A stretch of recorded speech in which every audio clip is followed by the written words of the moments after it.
আসলে দুনিয়াতে কারো ভালো কেউ দেখতে পারে না। আপনি যখন ভালো অবস্থায় থাকবেন তখন সবাই আপনাকে নিয়ে হিংসা করবে, জ্বলবে, আলোচনা করবে। ঠিক আপনি যখন খারাপ অবস্থায় পড়ে যাবেন তখন ওই জিনিসটাকে নিয়ে সবাই হাসি ঠাট্টা করবে, মজা নিবে এবং আপনার ভালো জিনিসগুলো তখন সবার সামনে খারাপভাবে প্রেজেন্ট করবে। এরকম মানুষ আমাদের আশেপাশেই থাকে। কিন্তু এই ভালো খারাপ অবস্থান কিন্তু আল্লাহ তাআলাই দেন। এখন অন্য মানুষের বিপদ দেখে হাসাহাসি করছেন, মজা নিচ্ছেন, ঠিক ওইরকম বিপদে আপনাদেরকে আল্লাহ ফালাবেন আজ নয় কাল।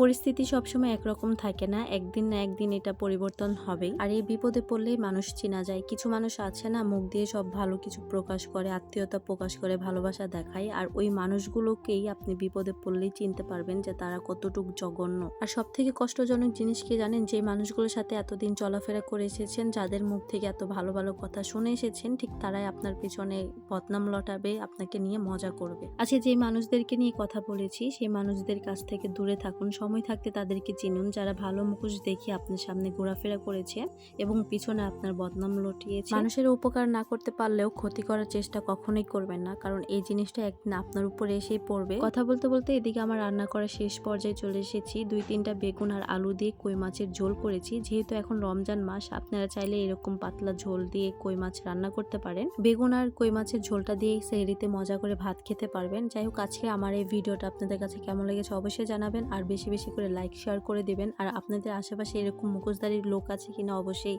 আমার কমেন্টে জানাবেন। আজকের ভিডিওটা এই পর্যন্তই। আল্লাহ হাফেজ।